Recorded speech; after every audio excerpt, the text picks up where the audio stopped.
IAG apresenta Esperança para a Vida.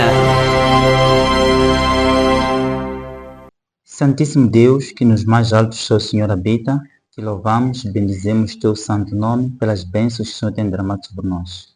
Pedimos que o Seu Santo Espírito se faça presente nesta lição que nós vamos ter e que também o Senhor possa estar com os nossos telespectadores. Que seja feita sempre a Tua vontade. Em nome de Jesus. Amém. Amém. Saudações a todos que nos acompanham neste programa Esperança para a Vida, neste canal especial que é o vosso canal IAG Moçambique. Queremos dar as boas-vindas desde já a todos que nos acompanham pela primeira vez e pedir para que possam subscrever-se no canal, ativar o sininho de notificações e comentar e compartilhar os conteúdos que aqui passam para os demais. Hoje temos a presença aqui do nosso irmão Rogério, que vocês já conhecem. Irmão Rogério, seja muito bem-vindo. Pode saudar os irmãos que nos acompanham. Muito obrigado, irmão Cipriano. Mais uma vez, saúdo o irmão que está aí em casa. Esteja conosco até o final desse estudo, que temos muitas lições a aprender. É um prazer sempre contar com seus comentários ricos e espero que esteja preparado para mais uma jornada de estudo da lição da Escola Sabatina. Assim seja. Muito obrigado mais uma vez. Amém.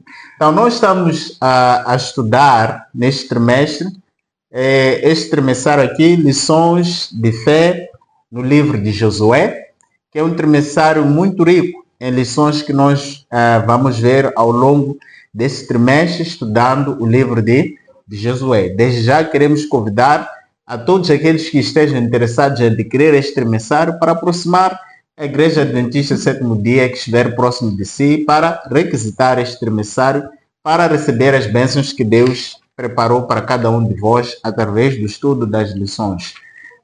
Nós estamos na lição número 5 com o tema Deus luta por vocês.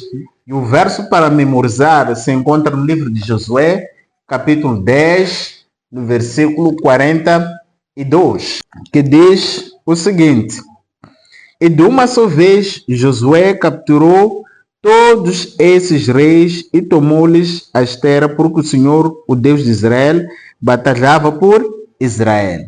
Então nós encontramos aqui um verso áureo muito interessante, não é? Que nos mostra o que Deus fez por Israel. Agora, quando nós olhamos para este tema, Deus luta por você. O que o irmão tem a dizer sobre as lutas que Deus tem feito por nós nos dias atuais? O que nós podemos dar como um primeiro comentário sobre esta introdução com esse tema, Deus luta por você? O que isso significa para nós hoje? Muito bem. Na verdade, existem anjos comissionados para poder nos ajudar a batalhar, não é? Nós sabemos que não existe nenhum esforço humano para que de alguma forma possa nos ajudar a lutar. Exatamente. Quem luta por nós é Deus. Quando eu vejo aqui no livro de Josué, capítulo 10, encontro aqui uma história importantíssima, e uma história também do poder de Deus. Foi no dia em que o sol parou. Olha só, um ser humano simplesmente orou para Deus e Deus teve que providenciar algo, o poder, não é? Que vem dele para ajudar este homem, e fez com que o sol parasse. Quando nós vamos para o livro de Josué, capítulo 10, versículos 12 aqui, diz o seguinte: No dia em que o Senhor entregou os amorreus aos israelitas, Josué exclamou ao Senhor na presença de Israel: Sol, pare sobre Gibeon, e você, ó lua, sobre o vale de Aigilon. O sol parou e a lua se deteve, até a nação vingar-se dos seus inimigos. Não é? Simplesmente Deus atendeu a oração de um homem pecador como um de nós. Assim como operou vários milagres através de Moisés. E Deus também, no Novo Testamento, nós encontramos vários milagres a fazer através de homens. Temos o exemplo do apóstolo Paulo, que através das suas vestes eram usadas para o quê? Para curar os enfermos e tirar os demônios. Agora, esse poder ainda existe nos dias de hoje. Ele pode usar a mim e também pode usar ao irmão que está ali em casa. Mas temos que saber, acima de tudo, que quem luta e quem vence as batalhas é o próprio Deus, não somos nós. Exatamente. Esse tema aqui nos traz uma mensagem de esperança, por termos a certeza de que o nosso Deus, Ele é que luta por nós. Nós sabemos que estamos envolvidos num grande conflito entre o bem e o mal. Mas se Deus é que luta por nós, a Bíblia nos mostra claramente que todas as lutas que Deus travou, em nenhuma delas Ele perdeu.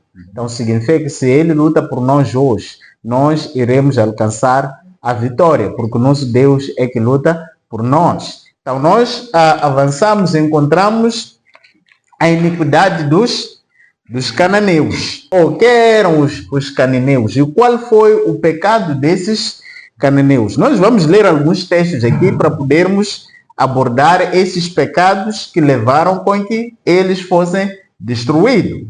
Nós vamos começar por ler Gênesis capítulo 15, versículo 16, depois vamos ler Levíticos e em diante. Gênesis capítulo 15, versículo 16. Encontramos aqui, no versículo 16 do livro de Gênesis, encontramos o seguinte: que na quarta geração, tua descendência voltará para cá, porque a medida da maldade dos amoreus ainda não está completa. Agora, quem estava a falar aqui? Nós encontramos que Deus estava a falar com quem? Com o Abraão. Quando ele fez aliança com Abraão. Mas ele dizia que a taça da iniquidade destes povos não havia atingido o seu limite, não estava completo. Daí que naquele tempo não foram destruídos. Mas quando nós chegamos cá, encontramos que Deus, através do povo de Israel, ele usa este povo para destruir os cananeus, porque a sua iniquidade já havia atingido ou havia se completado. Qual foi o pecado dos cananeus que fez com que eles atingissem o limite da misericórdia de Deus? Muito bem. É a idolatria. Um dos pecados que Deus abomina, que diz que também é repugnante, nós vamos ler alguns textos aqui, é a idolatria, não é? Idolatria em várias instâncias. Nós encontramos no livro de Levíticos aqui, que se propôs, o livro de Levíticos, capítulos 18, mas eu gostaria de começar com os versículos 21, não é? Diz o seguinte: não entregue os seus filhos para serem sacrificados a Moloque. Não profane o nome do seu Deus. Eu sou o Senhor. Não se deite com um homem como quem se deita com uma mulher. É repugnante. Quando nós vamos baixar para o versículo 24, diz: não se contamine com nenhuma dessas coisas, porque assim se contaminaram as nações que vou expulsar na presença de vocês. Até a terra ficou contaminada e eu castiguei a sua iniquidade. E a terra vomitou o que? Os seus habitantes. Agora, conforme eu disse, existem alguns pecados que Deus que Deus abomina. Exatamente. Por exemplo, quando nós vamos para o livro de Gênesis, capítulos 18 e 19, primeiro nós encontramos a intercessão de Abraão para com o povo de Sodoma. O que Deus teve que fazer? Na verdade, existe aquilo que nós chamamos de limite para Deus, a sua paciência, não é de Deus. Deus chega a um ápice em que ele diz que aqui basta.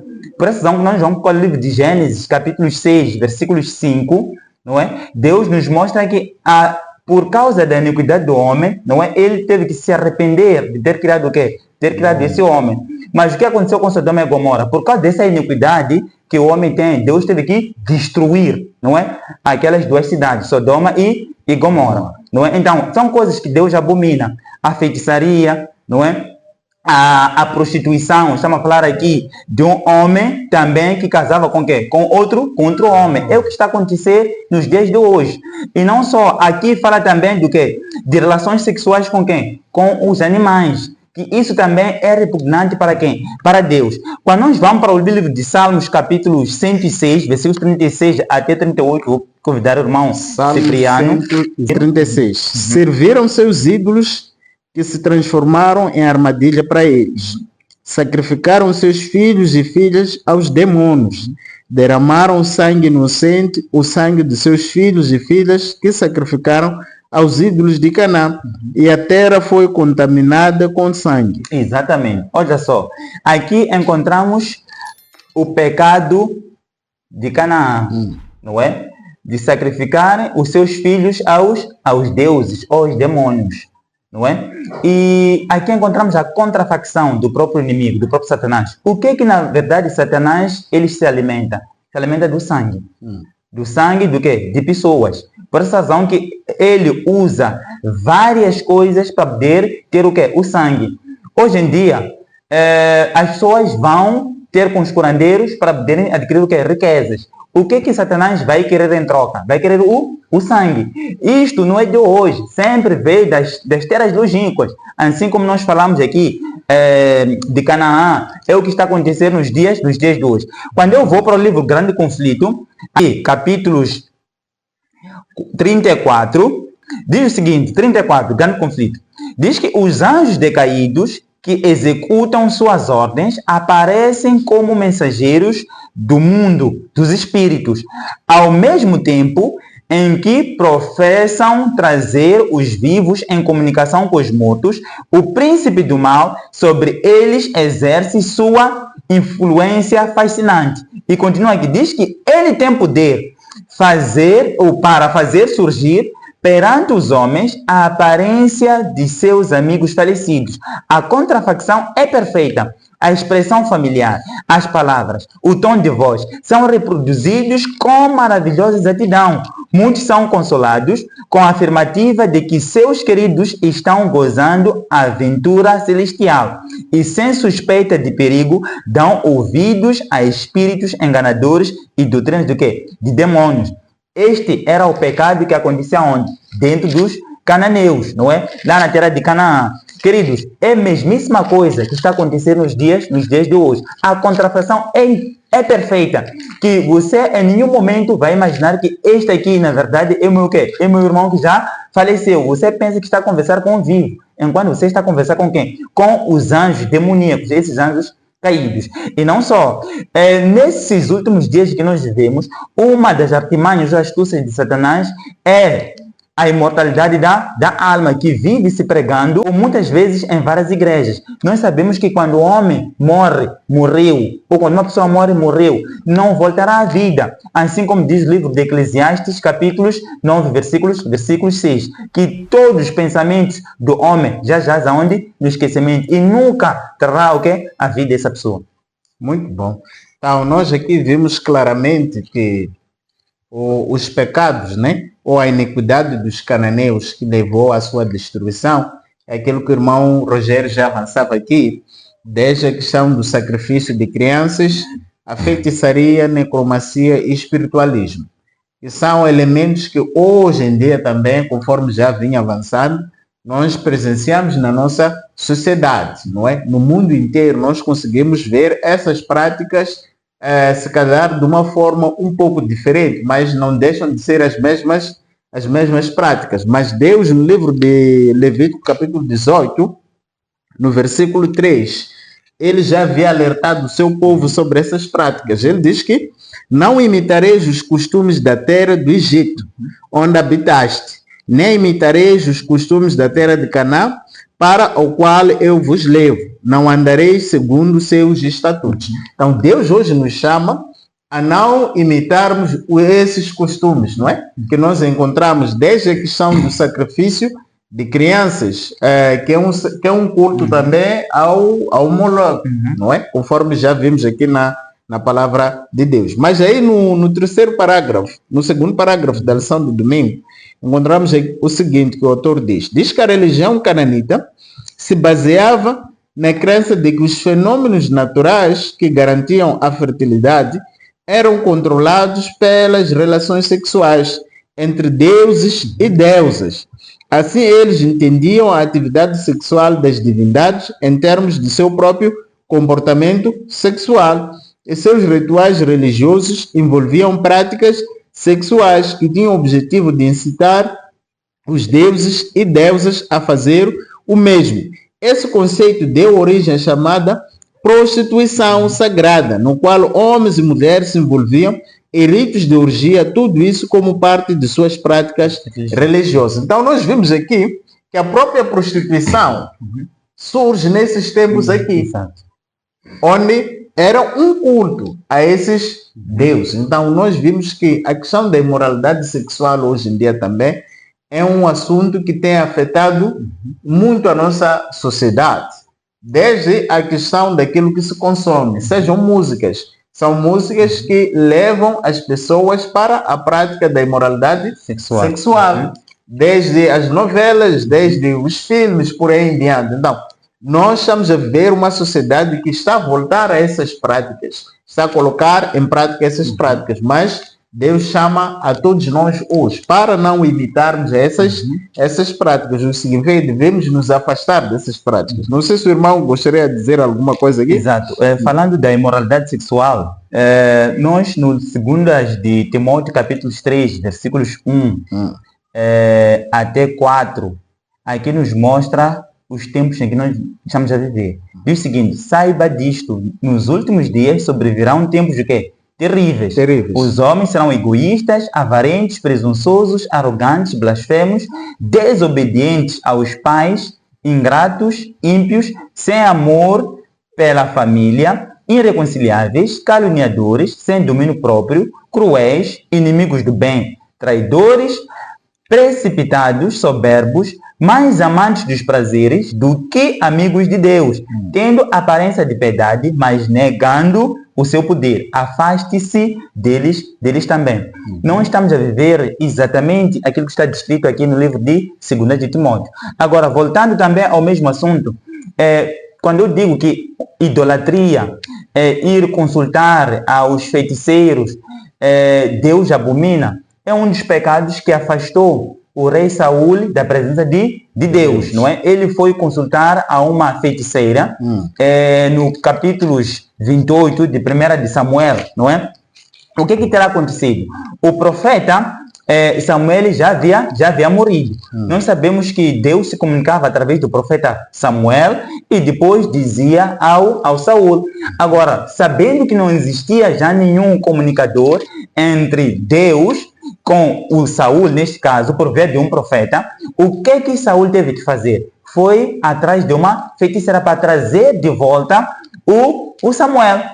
E, na verdade, Samuel foi trazido, não é, de volta. Mas eu pergunto, querido irmão, era Samuel que veio ao encontro de Saul? Claro que não, era um demônio. Quando nós vamos para o Espírito de Profecia, nos diz que naquele preciso momento, Satanás, ele exultou, deleitou-se, não é, por ver o rei Saul a cair nas mãos do quê? De uma feiticeira. Agora, do mesmo jeito, quando nós vamos consultar a um feiticeiro ou a uma feiticeira, qualquer que seja, não é? Satanás se deleita com esse facto, mas nós abominamos a quem? Ao próprio Deus. Um dos pecados que vai fazer com que nós percamos o reino dos céus é, na verdade, isso, porque muitas das vezes os homens deste planeta costumam ter riqueza muito fácil, não é? Enquanto isso nos leva aonde? À perdição. E Deus vai se afastar e nunca mais andaremos com ele. De que forma hoje diríamos que as pessoas consultam aos mortos? Como é que eles fazem para chegar até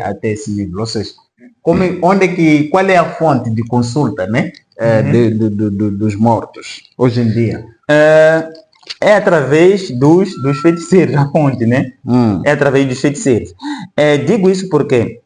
Porque muitas das vezes existem pessoas que são usadas pelo quê?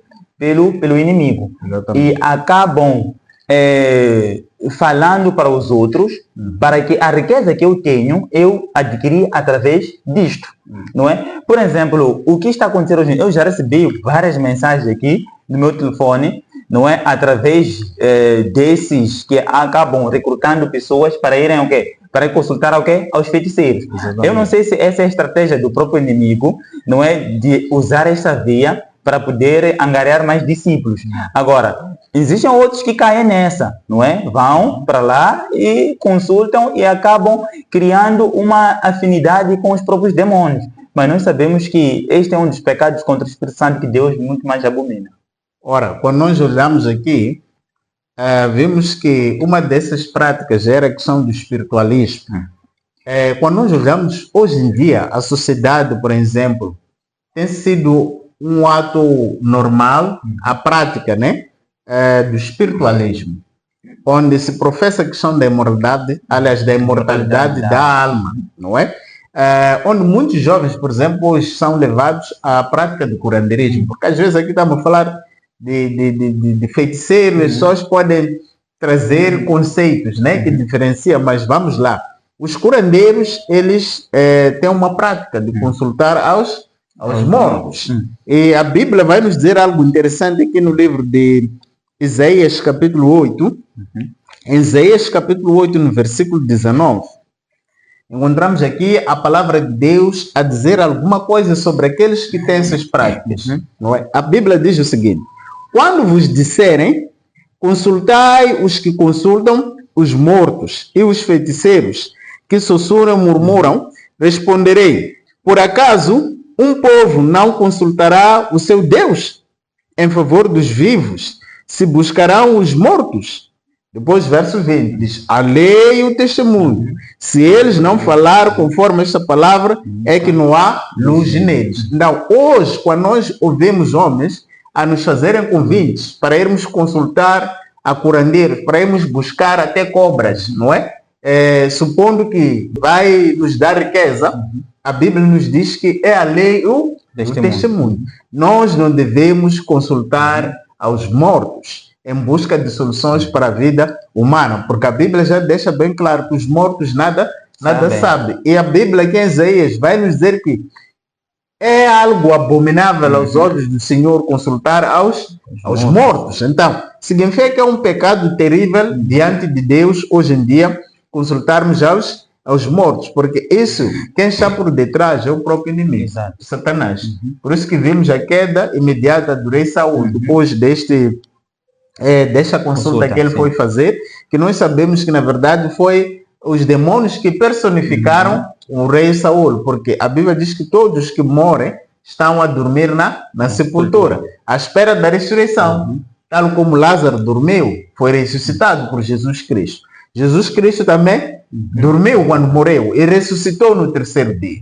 Então significa que nós não devemos consultar aos mortos, não é? E devemos ter muito cuidado com aqueles que pregam, porque não só curandeiros trazem essa mensagem. Nós podemos ver hoje em dia também muitos líderes religiosos que pregam a mensagem de que as pessoas, quando morre a sua alma, vai para o céu, vai para o inferno, ou visita as pessoas. Mas a Bíblia claramente nos mostra que nós não devemos ter essas práticas, não é? Não sei se o irmão Rogério, antes de avançarmos, quer dar um acréscimo sobre essa questão?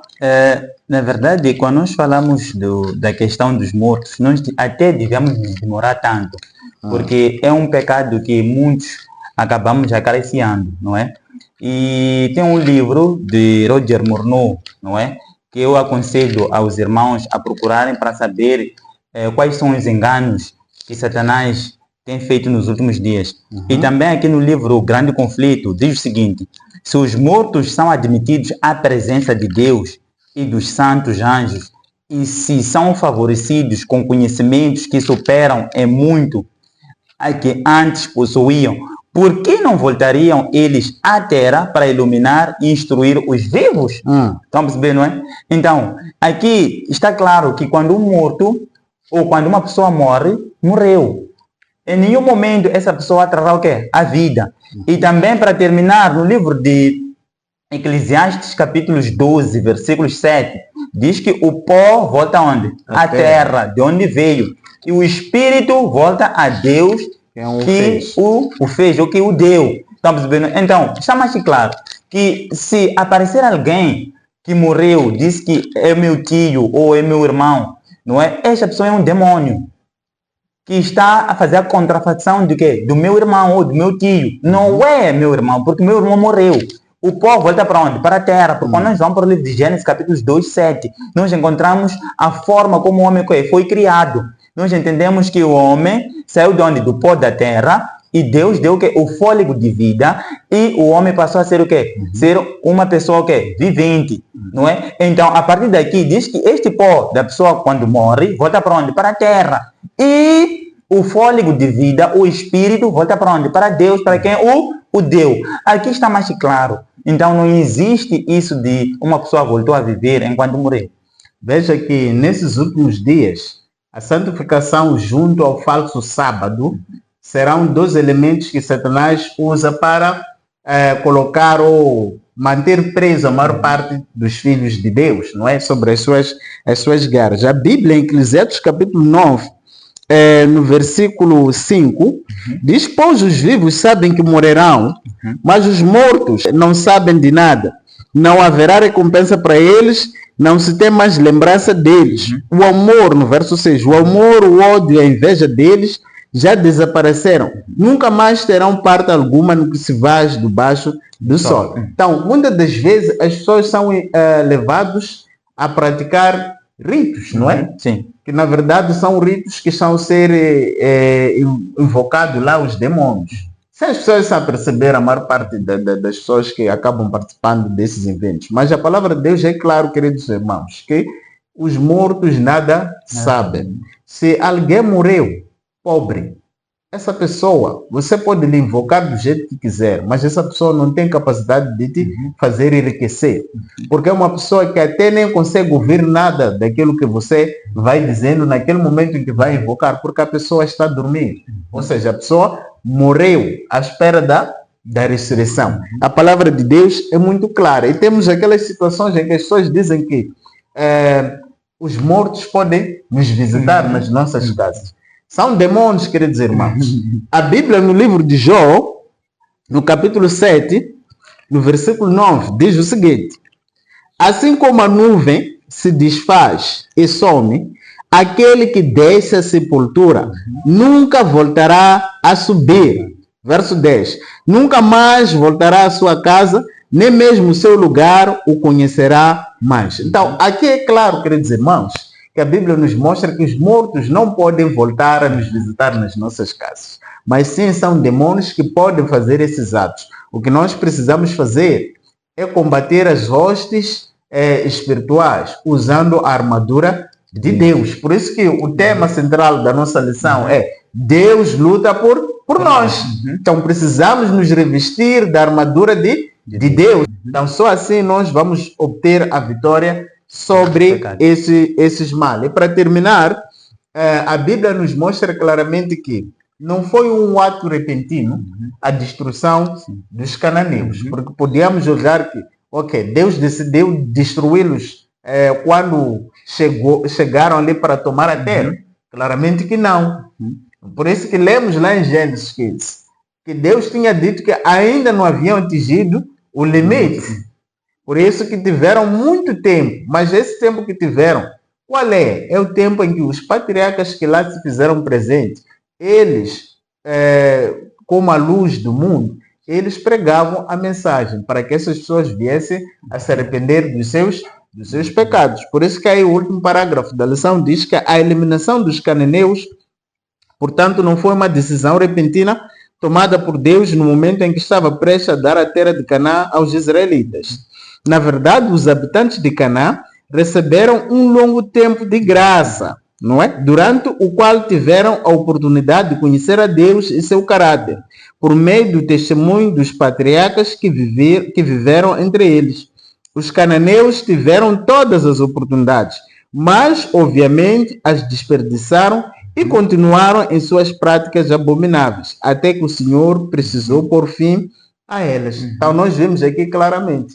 Então, hoje somos chamados a não desperdiçarmos as oportunidades que Deus nos concede. Não devemos consultar aos feiticeiros, aos curandeiros, não é? Se nós temos anseios, devemos ir consultar ao nosso Deus. Porque Ele é um Deus vivo, é um Deus que ouve, não é? E Ele sabe quais são as nossas necessidades. Então, querido irmão, querida irmã, é convidada desde já a buscar a Deus diariamente na sua vida e revestir-se da sua armadura para poder resistir contra as ciladas do inimigo. Porque Tiago diz uma coisa interessante: resistir ao diabo e o diabo vai fugir de vós. Então, nós precisamos dessa armadura para podermos resistir e o inimigo vai fugir de nós. Porque Deus trará, não é, para o juízo todas as coisas que nós fizemos, sejam coisas elas Boas. cobertas ou encobertas, boas ou más. Por quê? Porque ele é um juiz supremo. O nosso Exatamente. Deus é um juiz supremo. Quando nós falamos de um Deus que é um juiz supremo, o que nós podemos falar sobre o caráter desse Deus? Ou seja, como o papel de Deus como juiz e guerreiro se diferencia das guerras humanas movidas por ambição e poder. Mas antes de responder essa pergunta, se o irmão tiver um comentário sobre a questão de Deus ser um juiz supremo, porque na introdução vimos um Deus guerreiro, quando ele luta por nós. Mas aqui também vamos encontrar Deus sendo um juiz supremo. Como é que conciliamos essas tarefas de Deus?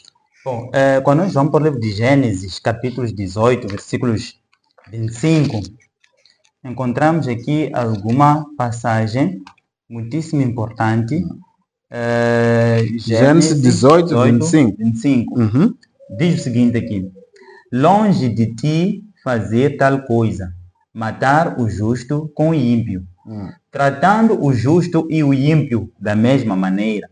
Longe de ti não agirá com justiça o juiz de toda a terra. Exatamente. Conforme nós aprendemos na lição anterior, que Deus, na verdade, ele dá um tempo de graça para que o ser humano se arrependa. Do mesmo jeito que deu um tempo de graça ao povo cananeu, e ele, em nenhum momento, no tempo de graça, ele teve que exterminar este povo. Ele também está dando o quê? O tempo de graça para nós. Como ele é um justo juiz, o quê? Supremo. Ele está dando o tempo de graça a cada um de nós. Aqui encontramos que Deus, em nenhum momento, ele vai aniquilar o justo com o ímpio. O que ele faz?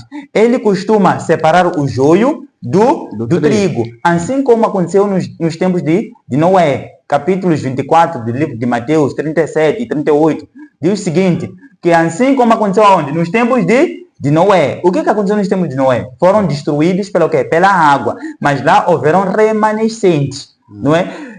O juízo de Deus apareceu com antediluvianos ou não? Apareceu. O limite de Deus também teve que fazer o quê? Teve que cessar. Não é? Porque existe um limite. Deus tem um seu limite. Teve o limite. Teve o limite também em Sodoma e Gomorra. E também terá um limite neste tempo, antes de Jesus Cristo voltar à terra. O que ele vai dizer? Sairá, não é? Do santo dos santos onde ele está. Diz o seguinte, está o quê? Está tudo feito. Quando nós vamos para o livro de Apocalipse, capítulos 22, versículos 11, ele diz as seguintes palavras.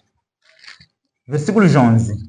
Continue o injusto a praticar o quê? A injustiça. Continue o imundo na imundícia. Continue o justo a praticar a justiça. E continue o santo a santificar-se. Eu gostaria que eu e o querido irmão aí em casa estivéssemos aqui onde Deus diz as seguintes palavras. Continue o santo a santificar-se. Porque aí já teremos certeza que estaremos nos céus. Exatamente. Não, nós vimos aqui claramente que Deus é um Deus justo.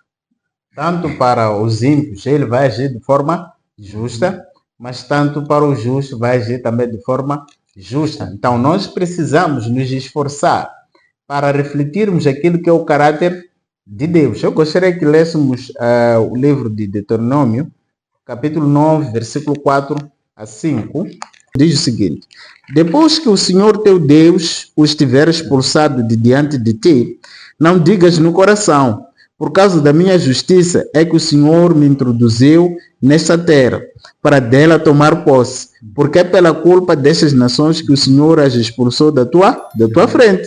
Não é por causa da tua justiça, nem da retidão do teu coração que entras na terra delas para possuí-la, mas é pela culpa destas nações que o Senhor teu Deus as expulsou da tua frente, para confirmar a palavra que o Senhor teu Deus jurou aos teus pais, Abraão, Isaque e Jacó. Então nós vimos aqui claramente que não é pela justiça do povo, não é? Mas sim, os cananeus foram expulsos daquelas terras por causa do quê? Das iniquidades deles. Porque Deus ama a todos e quer ver que todos cheguem a um arrependimento genuíno. Nós já vimos nas lições passadas que a Raabe teve uma oportunidade. Os gibeonitas tiveram uma oportunidade. Apesar do seu passado não ser um passado de pessoas que andaram nos caminhos do Senhor, mas quando há sinceridade, há vontade de mudança, Deus pega essas pessoas e transforma-os, não é? Daí que Ele concede uma oportunidade para que essas pessoas possam viver de acordo com a sua vontade e usufruir também das bênçãos. Mas como é que podemos refletir o caráter justo e imparcial de Deus em nossas decisões diárias, lidando com outras pessoas? Bom, na verdade, nós sabemos que Deus é um Deus de amor, não é? E no livro de Romanos, capítulo 6, versículos 23, já nos diz que porque o salário do pecado é o quê? É a morte, mas o dom gratuito de Deus é a vida eterna. Aquele que vai se perder é porque, na verdade, Deus deu várias oportunidades a essa pessoa e ele negligenciou todas elas. E se perde porque, na verdade, ele quis se perder. Em outras palavras, estamos a dizer o seguinte: ele negou a salvação, mas aqueles que vão garantir a vida eterna é porque abraçaram as oportunidades que Deus lhes deu. Assim como aconteceu com Raabe. O irmão Cipriano aqui deu um exemplo. A Raabe fez o quê? Ela abraçou a oportunidade que Deus lhe deu. E por causa dela, o que acontece? Ela é ancestral de quê? De Jesus Cristo. Então, é desta forma como eu posso responder à sua questão. Ok. Aqui eu gostaria de ler uma passagem aqui, logo nesta lição da segunda-feira, que diz o seguinte, logo no primeiro parágrafo: a santidade do caráter de Deus significa que Ele não tolera o pecado. Ele é paciente, mas o pecado deve receber seu salário final, que é a morte. Conforme já dizia o irmão Rogério, que o salário do pecado é a morte, mas o dom gratuito de Deus é a vida eterna em Cristo Jesus. Então, nós vimos aqui que o nosso Deus, Ele é um Deus paciente para com os pecadores, mas Ele odeia os nossos pecados. Significa que Jesus Cristo, quando veio, Ele veio morrer por causa dos nossos pecados. Ele veio salvar-nos dos nossos pecados, o que significa que deve existir uma separação entre o homem e o pecado. Porque a destruição, já que uma vez que os cananeus foram destruídos, o motivo foi a sua iniquidade ter ultrapassado os limites da graça de Deus sobre eles. O que significa que hoje também, se os limites da graça que Deus nos concede serem ultrapassados por causa das nossas iniquidades, Deus irá trazer o juízo sobre nós. E nós vimos claramente que depois dos 1000 anos, quando Jesus Cristo vier nos buscar para o céu, estaremos lá no céu durante 1000 anos. Mas depois dos 1000 anos, quando descermos com a cidade santa, Nova Jerusalém, que Deus preparou para nós, quando descermos para a terra, nós vemos que Satanás irá reunir todos os seus anjos e haverá ressurreição dos ímpios. E eles também vão fazer o quê? Vão se juntar a ele, porque serão enganados pelo inimigo de novo. E vão se juntar para tomar a cidade santa. Mas o que é que Deus vai fazer? Porque Deus vem exterminar o pecado para que possamos viver numa terra nova onde não existe nenhum vestígio de pecado. Então, todos aqueles que não se arrependeram, não se separaram do pecado, vão subir Bolé. Porque a Bíblia nos deixa bem claro que o fogo eterno não foi preparado para as pessoas, mas sim para Satanás e os seus anjos. Mas as pessoas, porque não quiseram se separar do pecado, que Deus odeia e vem destruir o pecado, vão entrar também no fogo de enxofre e serão destruídos juntamente com o diabo e os seus anjos. Vamos ler Miqueias capítulo 6 para vermos de que forma podemos refletir esse caráter justo e imparcial de Deus lidando com outras pessoas. Miqueias capítulo 6, no versículo 8, diz o seguinte: ó homem, ele te declarou o que é bom. Por acaso o Senhor exige de ti alguma coisa além disto? Que pratiques o quê?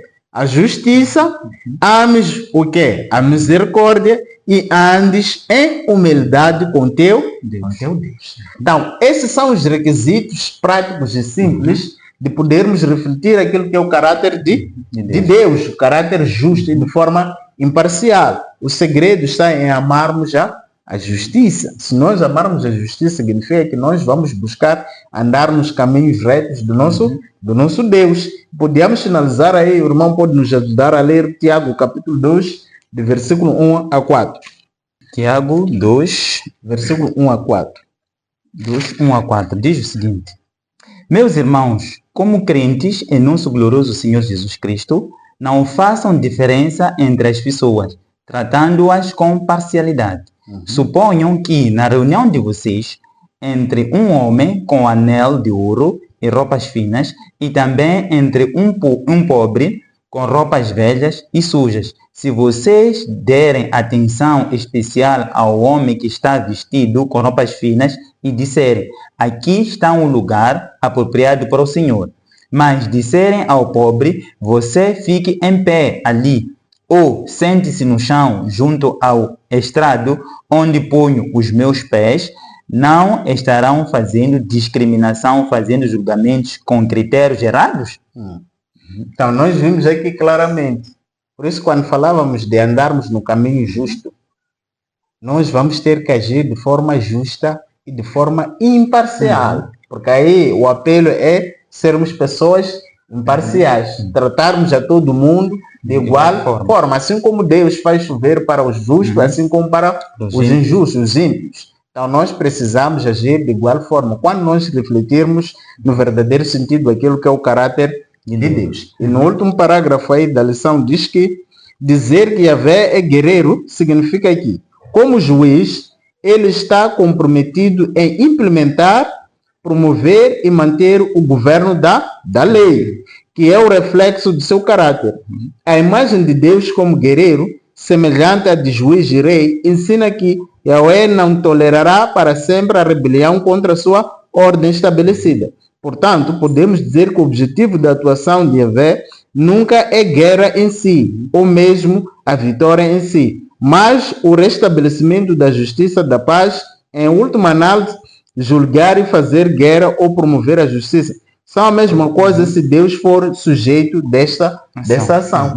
Então, nós precisamos compreender o caráter de Deus, olhando para Deus como rei, assim como juiz, porque ele é um rei justo. Então, ele irá implementar aquilo que é a sua vontade. Entramos para Antes de entrar, aqui queria trazer alusão a um comentário aqui do autor, que diz o seguinte: todo o conceito de guerra santa pode ser compreendido apenas se for visto à luz da atuação de Deus como juiz.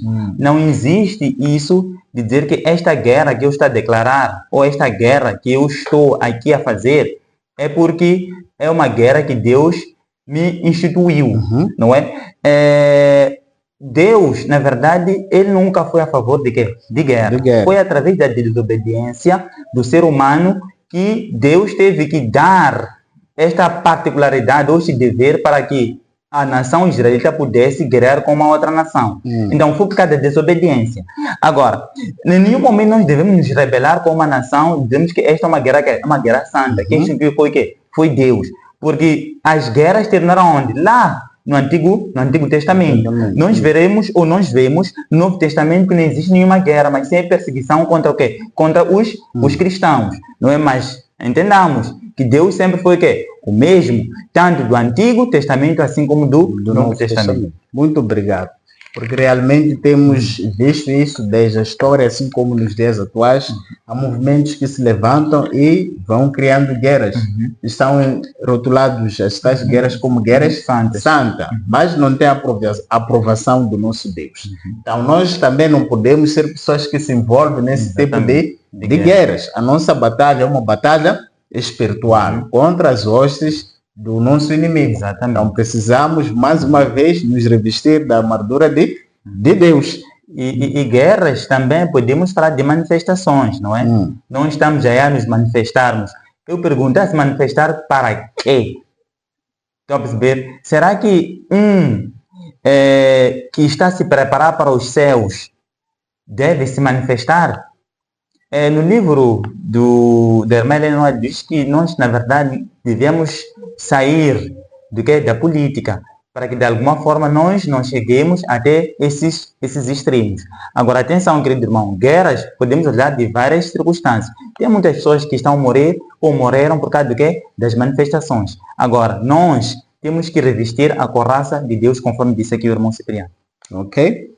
Vamos ler o Josué capítulo 24, versículo 14 até 15. Josué 24, vamos ler 14 a 15. O que é que diz? Agora temam o Senhor e sirvam-no como integridade e fidelidade. Joguem fora os deuses que os seus antepassados adoraram, além do Eufrates e no Egito, e sirvam ao Senhor. Versículos 15. Se, porém, não agrada a servir, ou se não agrada a vocês servir ao Senhor, escolham hoje a quem irão servir, e aos deuses que os seus antepassados serviram, além do Eufrates, ou os deuses dos amoreus, em cuja terra vocês estão vivendo. Mas eu e a minha família serviremos ao Senhor. Então, quando nós chegamos aqui na questão da desapropriação ou aniquilação, nós vimos que o plano original de Deus, na verdade, não era aniquilar os cananeus, ok? Era simplesmente tomar a terra deles e conceder ao seu povo. Mas o povo tinha sido dito que não devia imitar os costumes desses povos, além dos cananeus, assim como daqueles povos que estavam ao redor do povo de Deus. Agora, lendo esse texto, o que a ordem de destruir, por exemplo, os ídolos, os objetos pagãos, nos ensina sobre a necessidade de eliminar o pecado na nossa vida. Bom, aqui, nos meus comentários, eu escrevi o seguinte: era a ordem divina destruir todos os símbolos do sistema religioso pagão dos cananeus, não é? Os santuários e altares construídos nos muros deviam ser o quê? Destruídos. Olhamos só. Na verdade, conforme disse que o plano original de Deus era para fazer o quê? Era para expulsar os cananeus. Não estava nos planos de Deus poder guerrear com os cananeus. Por exemplo, que a lição, quando fala de desapropriação, que é transferência compulsória, não é? É o que deviam os cananeus fazer, uma transferência compulsória. Mas o que aconteceu? Por causa, não é, da rebeldia, de não quererem sair, Deus permitiu que se usassem guerra para poder o quê? Para entrar numa aniquilação. Em outras palavras, para serem o quê? Destruídos. Para que a aniquilação é uma destruição o quê? Completa. Então, entendamos, queridos irmãos, Deus, quando Ele permite com que uma nação seja extinta, é porque nessa nação já tinha atingido o seu limite. Estamos juntos, não é? Tanto homens e mulheres. Mas existem pessoas que morreram em Cristo. Nessas pessoas que Deus permitiu que fossem destruídas. Exatamente. Em Romanos capítulo 12, no versículo 2, diz que e não vos amoldeis ao esquema deste mundo, mas sede transformados pela renovação da vossa mente, para que experimentais qual seja a boa, agradável e perfeita vontade de Deus.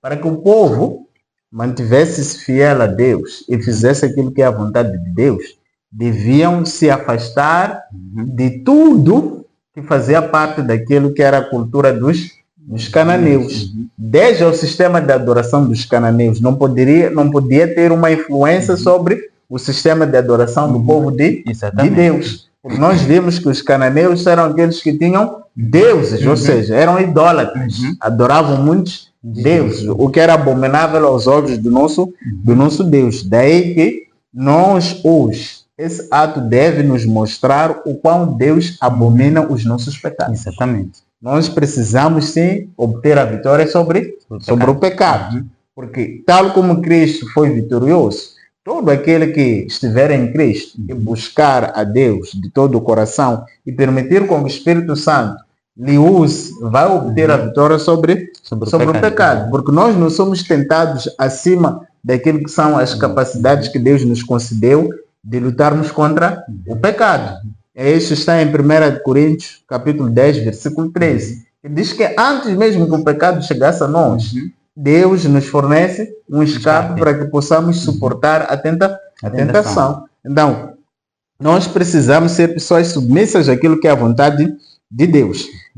Lá quase no penúltimo parágrafo diz o seguinte: se o propósito inicial da conquista de Canaã não era expulsar os habitantes do território e não aniquilá-los, por que os israelitas tiveram que matar tantas pessoas? Porque queremos entrar na questão do livre-arbítrio. Nós vimos que se o propósito não era a aniquilação, mas por que eles tiveram que eliminá-los da terra? Bom, é a mesma fala que eu tive anteriormente. É que, na verdade, já havia sido esgotado o limite de Deus. Por essa razão que Deus permitiu com que aquele povo fosse aniquilado, fosse destruído. Quando nós vamos para o livro de Deuteronômio também, diz o seguinte: assim vocês, capítulo 7, versículos 5 a 6. Assim vocês tratarão essas nações, derrubem os seus altares, quebrem as suas colunas sagradas, cortem os seus postes sagrados e queimem os seus ídolos. Esta era o plano original de quem? De Deus. Mas por causa da resistência do rei cananeu, tal como aconteceu com o rei, com o faraó do Egito, não é? Ele resistiu ao chamado de Deus. Então Deus permitiu com que este rei, juntamente com o povo, fosse o quê? Fosse destruído. Eu me pergunto, quantas pessoas tiveram que cair por causa da resistência do faraó? Foram muitas pessoas. Contando aqui os primogênitos, está percebendo, não é? Muitos morreram. Então foi por causa da resistência do faraó. Assim como também aconteceu com a resistência do rei dos cananeus, o povo também pereceu. Agora, aqui no versículo 6 diz o seguinte: pois vocês são um povo santo para o Senhor, o seu Deus. O Senhor, o seu Deus, os escolheu dentre todos os povos da face da terra, para ser o seu povo, o seu tesouro pessoal. Aqui é uma chamada de atenção para nós. Nós somos um povo eleito, escolhido por Deus. Em nenhum momento nós devemos cultuar ou fazer os ídolos. Deus diz que nós temos que fazer o quê? Destruir. Porque como Deus nos elegeu, nós também temos que fazer o quê? Temos que nos sentir como filhos e filhas de Deus. Exatamente. Então isso mostra que foi a dureza do coração. Tal como aconteceu com o faraó, os cananeus endureceram seu coração. Mas Deus queria lhes espalhar para lhes dar uma outra chance ao estabelecer Israel lá para ser a luz do mundo. Porque o povo não era só para apropriar-se da terra, mas devia ser a luz para as nações vizinhas, de tal forma que o conhecimento de Deus fosse espalhado por todos os cantos do mundo e as pessoas fossem levadas a reconhecer a Deus como o único Deus criador do céu e da terra. O que significa que nós precisamos eliminar certos hábitos ou traços do nosso caráter, assim como Deus mandou para que se eliminasse aqueles ídolos, não é? Nós precisamos eliminar certos hábitos na nossa vida, porque pela contemplação nós somos transformados. Então, se nós contemplamos a cultura do mundo, seremos transformados para a cultura do mundo. Mas somos chamados a contemplarmos a cultura celestial, para sermos transformados dentro daquilo que é a cultura celestial, porque o nosso propósito é estar lá durante 1000 anos, no céu.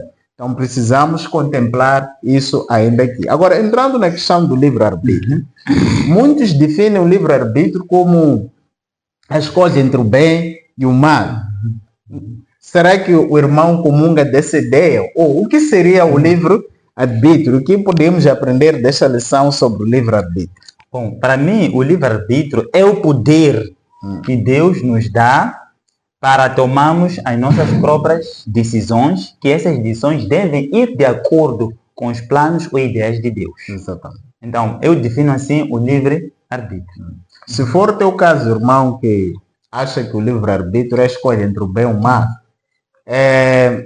isso não está de acordo com a palavra de Deus, porque a todos os seres que Deus criou, sendo seres racionais, Ele lhes concedeu justamente o livre-arbítrio. Os anjos têm o livre-arbítrio. para dizer que antes da existência do próprio pecado já existia o livre arbítrio, porque tem aqueles que têm a ideia de que o problema da existência do mal seja por causa do livre arbítrio, mas na verdade não é isso, porque se Deus retirasse o livre arbítrio, nós deixaríamos de ser seres feitos, por exemplo, à sua imagem e semelhança. Seríamos apenas robôs, não é? E a questão de adoração por amor, nem iríamos falar disso aí. Então, o livre-arbítrio é justamente o que o irmão Rogério disse aqui, essa liberdade ou poder de tomarmos decisões, mas as nossas decisões devem estarem de acordo com a vontade de Deus. Então, de que forma as nossas escolhas diárias moldam o caráter e determinam o nosso destino espiritual? Podemos ler Gálatas 6, 7, 8, depois o irmão vai comentar sobre essa questão.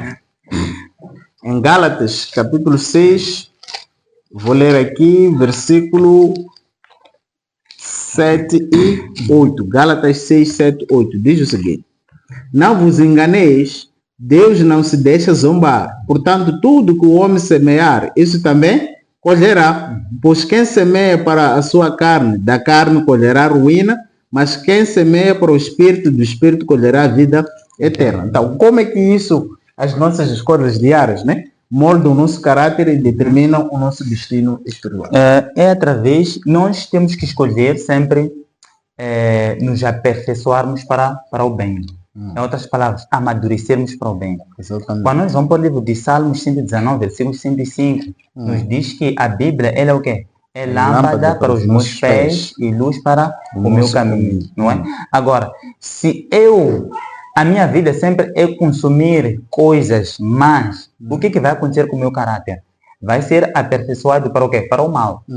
Se eu sempre consumo coisas boas, o que vai acontecer com o meu caráter? Vai aperfeiçoar para o quê? Para o bem. É basicamente isso que nós devemos ser. Não é? Sempre consumimos o que? A palavra de Deus, porque dela nós teremos o que? A sabedoria. Quando eu vou para o livro de Josué, capítulos 10, versículos 6, não é? Josué 10, 6.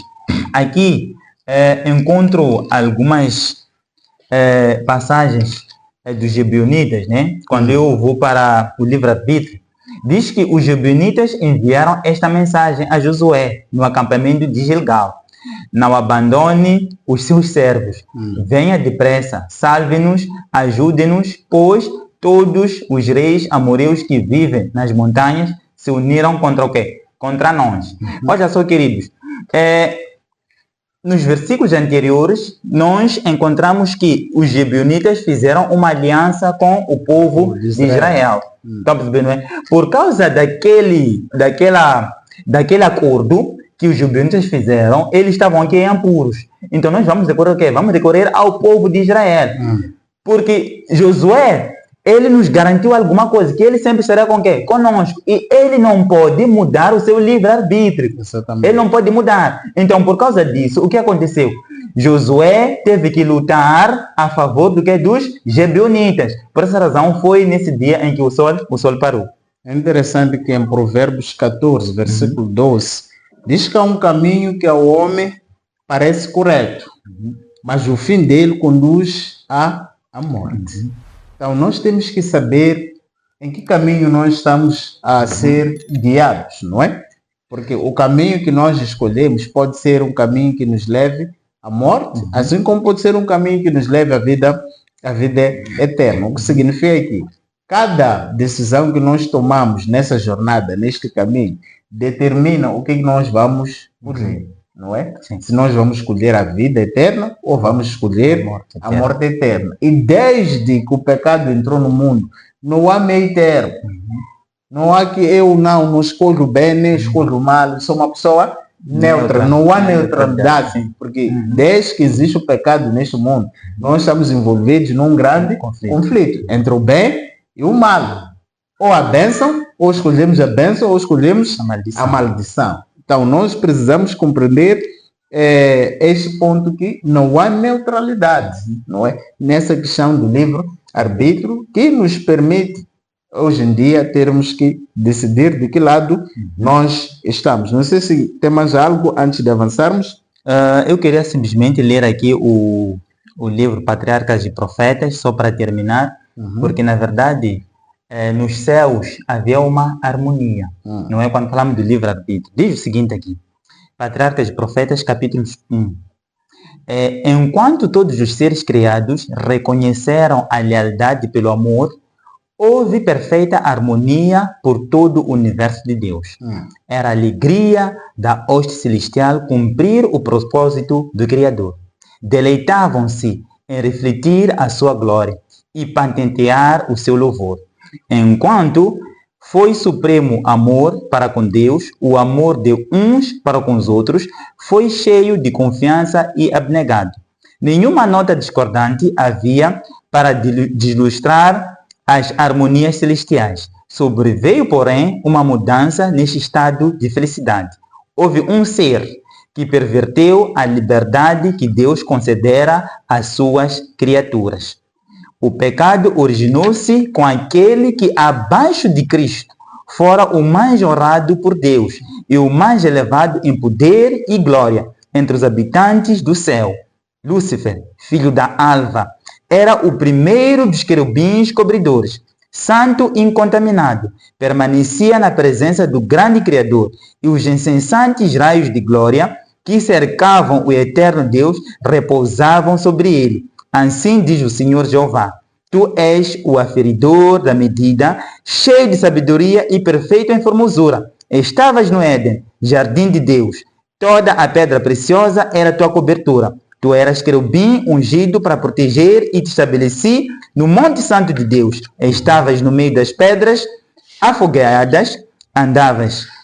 Perfeito eras nos teus caminhos desde o dia em que foste criado até que se achou iniquidade em ti. Exatamente. Aqui houve um mau uso do livre-arbítrio por parte do quê? Do próprio Satanás. Então é importante que nós usemos da melhor forma o livre-arbítrio que Deus nos deu. Ok. Então aqui encontramos que as pessoas que foram entregues à destruição foram aquelas que se rebelaram contra os propósitos de Deus e os desafiaram, rejeitando todo o arrependimento. Portanto, a decisão de Deus de destruí-los não foi arbitrária nem nacionalista. Além disso, Israel poderia esperar o mesmo destino se decidisse adotar o mesmo estilo de vida dos cananeus.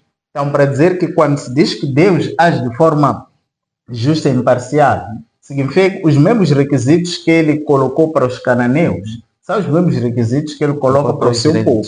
Se o povo se desviasse, adotasse o estilo de vida dos cananeus, aquilo que foi a consequência para os cananeus seria a consequência para o povo. Da mesma forma que se os cananeus se desviassem, adotassem o estilo de vida dos israelitas, eles seriam recebidos, tal como nós vimos com Arabe, os gibeonitas e os demais que nós podemos encontrar aqui na palavra de Deus. E finalmente, vamos encontrar que a lição da quinta-feira que nos fala do príncipe da paz. Nós vimos que esta semana o foco, na verdade, são guerras no Antigo Testamento, onde Deus se levanta para lutar por nós. Mas em contrapartida também encontramos aqui que o nosso Deus, Jesus Cristo, ele é o príncipe da paz. De que maneira as profecias messiânicas revelam o caráter pacífico e redentor do governo de Cristo? Podíamos ler só dois textos aí em Isaías capítulo 9.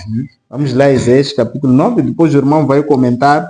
Isaías capítulo 9, versículo 6, diz o seguinte: Porque um menino nos nasceu, um filho nos foi concedido, o governo está sobre os seus ombros e o seu nome será maravilhoso conselheiro, Deus forte, Pai eterno, príncipe da paz. Nós vimos que essa é uma profecia que apontou para o próprio Jesus Cristo. E no capítulo 11, mas antes de lermos o capítulo 11, o irmão pode tecer algum comentário. Depois vamos ler o capítulo 11. Bom, aqui percebemos que neste planeta Terra nunca existirá o quê? Paz. Nós sabemos que quando o mundo diz paz, aí vem o quê? A repentina destruição. Assim aconteceu com Jerusalém, nos anos 70, em que Jerusalém foi o quê? Foi destruído. O que se promovia na altura? Promovia-se o quê? paz. É exatamente isso que o mundo hoje em dia quer. A verdadeira paz que nós podemos ter é em Cristo Jesus. Quando nós vamos para o Patriarcas e Profeta, capítulos 1, o que nós temos aqui? Eu gosto dessa introdução, que diz o seguinte: Deus é o quê? É amor. Sua natureza, sua lei são amor. Assim sempre foi, assim sempre será. O alto e o sublime que habita na eternidade, cujos caminhos são eternos, não muda. Nele não há mudança nem sombra de variação. Toda manifestação de poder criador é uma expressão de amor infinito. A soberania de Deus compreende a plenitude de bênçãos e todos os seres criados. Para terminar aqui no livro de Isaías que nós lemos, diz o seguinte aqui a história. Diz que a história do grande conflito entre o bem e o mal, desde o tempo em que a princípio se iniciou no céu até o final da rebelião e a extirpação total do pecado, é também uma demonstração de imutável amor de Deus. O soberano do universo não estava só em sua obra de beneficência. Tinha um companheiro, um cooperador que poderia apreciar seus propósitos e participar de sua alegria ao dar felicidade aos seres criados.